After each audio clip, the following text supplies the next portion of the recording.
recalling that 10.8-day mission, we did all the tests of the engine, the service module engine, and the thrusters, and the attitude, and the reentry, and the guidance, resetting the guidance that had been maligned by the ground, essentially.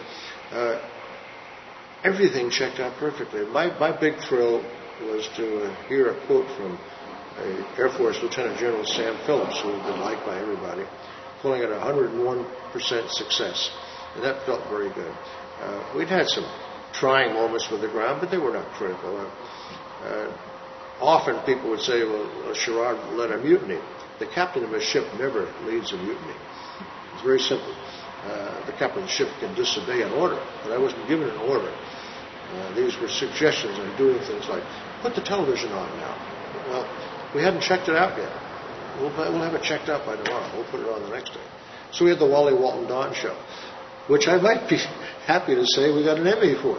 An Emmy for first live television from space. And we had a lot of fun doing that. Another successful thing we did was have bad colds, which was rather awkward. And I recall using up all the Actifed we had and almost all the Kleenex tissue. I became a director of Kimberly-Clark, which makes Kleenex tissue, and I did commercials for Actifed. Actifed then was a prescription item, and now, of course, it's over the counter. My daughter called the flight the 10-day cold capsule. And that's why Burroughs Welcome came to me about Actifed some years later. But the serious part of the mission is that we found we could do tasks, and we had enough room to move around. We could take the suits off. We felt very confident in the spacecraft. So much so that there were times when we had to vacuum up water that condensed in. We said, okay, that's a flaw. We got to stop that. Condensed water vapor. But we felt so confident of this vehicle. Initially, we were going to have someone awake all the time. And we caught Isley sleeping one time. Oh, well, maybe we'll sleep when we feel like it. So we got that confident in the vehicle. And that kind of confidence is what gave us the feeling if we were going to re-enter and had our sinus passages filled with mucus from colds, this could then in turn blow your eardrums as the pressure increased on re-entry at atmosphere, at sea level.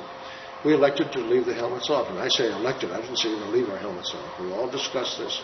This is not what ground control would like. And they had a big discussion about it. But again, it was a decision that we had to make.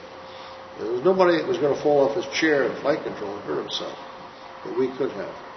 And we had the confidence in the vehicle where we could leave the helmets off, but near enough we could put them back on again if we had to.